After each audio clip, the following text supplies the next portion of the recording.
Most royals were hypersexual, but history has two of the most lustful kings of England, and they worked well to cultivate their reputation as being the ultimate symbols of virility. King Charles II was the first king to use condoms, but still managed to have 6 children as well as at least 14 official bastards by 7 different mothers. King Edward VII was said to have at least 3 to 4 women a week for 50 years. And, with his specially designed sex chair, he was easily able to entertain 2 ladies at once. Neither king was terribly fussy, and they certainly were not snobs, happily taking their pickings from noble women and actresses as well as prostitutes. It was 350 years ago that King Charles II cemented his reputation as the ultimate royal playboy, when he fell for English actress Nell Gwyn in 1669, even though he was married and juggling at least 6 other mistresses. But were the kings addicted to sex? Or were they just doing what kings are supposed to do? Let's take a look at the monarchs who set the scene for a risque court where hedonism was the name of the game. Before we dive into the kinky stuff, kindly subscribe, like and share to support us.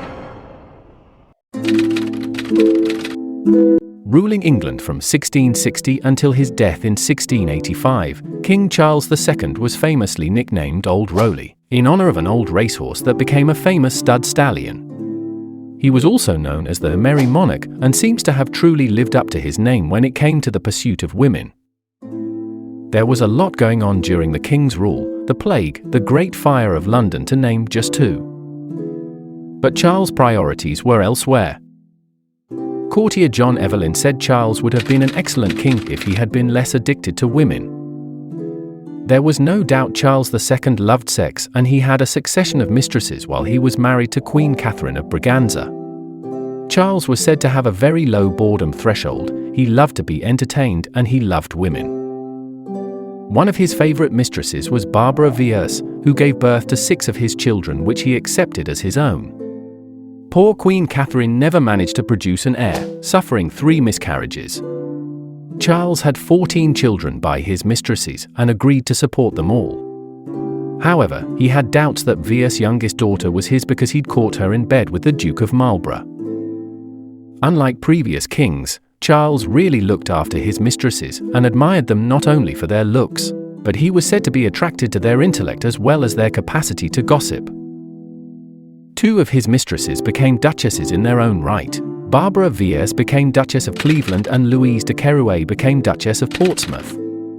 It was a move that was a far cry from any of his predecessors, who tended to toss their mistresses aside once a fresh woman was on the scene. Associate Professor Claire Monagle from Macquarie University's Department of Modern History, Politics and International Relations told news.com.au virility was seen as a sign of a good king. The rampant womanizing and being able to impregnate them was a way to prove your virility and masculinity, Ms. Monagle said. One thing we assume is that people were more moral or religious back then. And they were in some ways, but the relationship between the idea of a king as a warrior and a strong man was interwoven, and the idea of taking a woman was part of the job description. It was the cost of doing business, and the king would have quite enjoyed having that reputation of virility.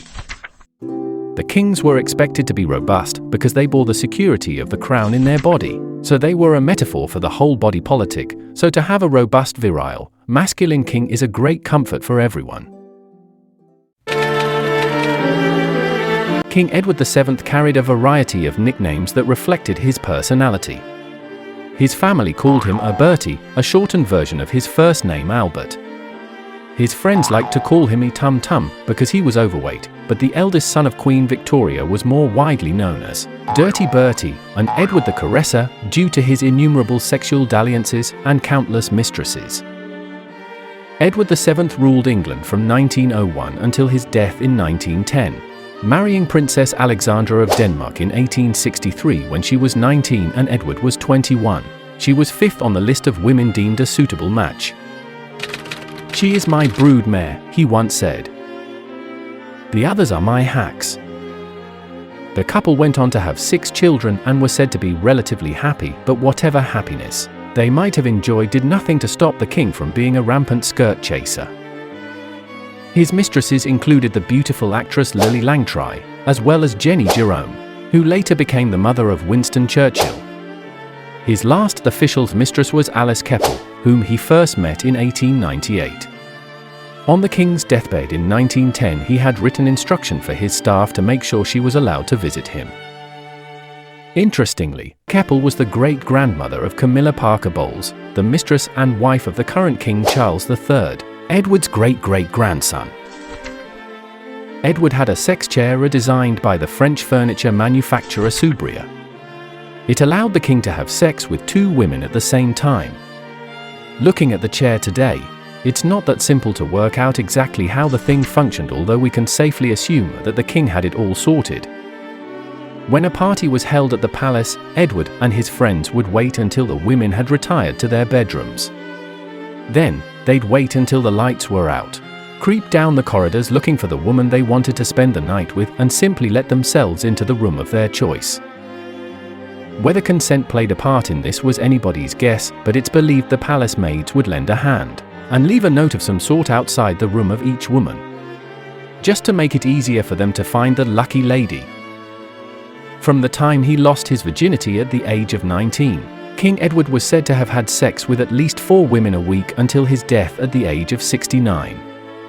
Nobody knows the real figure, but some historians claim the king could possibly have slept with between 15,000 and 18,000 women, allowing for the weeks when he was able to have sex with 6 or 7 women in 1 week. Let's not forget the king also had his special chair, allowing for sex with 2 women at once. There were rumors the king had fathered multiple illegitimate children as a result of multiple affairs, but because Edward never officially acknowledged any illegitimate children, it's been impossible to trace any of them. The king was said to be very diligent at destroying evidence and ensuring his affairs remained secretive. Historians believe he had hundreds of letters from women burned, and even his diaries are lacking in personal information, so we can only guess as to how many of his descendants are scattered around the world. Do we really believe Edward the Caresser slept with up to 18,000 women in his lifetime? According to Claire Monagle, these figures might not be an exaggeration. Yes, it is quite possible. There's also a chance some of them were actually spreading stories about how many women they were having. There's a chance this was part of the cultivation of the myth, a PR tactic, Monagle said. But we'll never know for sure. We do know there were strong attempts to repress stories of illness. The courtiers were always trying to make sure that any stories about fallibility or frailty of the king didn't get out. So there's a chance they were also spreading stories about how much sex their king was getting on a daily basis too. But it seems, in the case of King Edward VII, mistresses were only tolerated by the long-suffering wives up to a point. According to author of Edward VII, the Prince of Wales and the women he loved, Catherine Arnold, when the king was on his deathbed, Queen Alexandra sent for his longtime mistress, Alice Keppel. It was said to be a bizarre scene. The Queen hadn't summoned Keppel because she wanted to do a good deed for her dying husband apparently. She only invited Keppel into the palace because she was causing a ruckus, banging on the gates and yelling for the Bertie. Once she was at the king's bedside, he was drifting in and out of consciousness and didn't recognize her. Once she said her goodbyes, the Queen demanded, "Get that woman out of here." Can you qualify these 2 former English kings as the most sexually addicted kings in history? Drop your comments below, be sure to subscribe, like and share this video.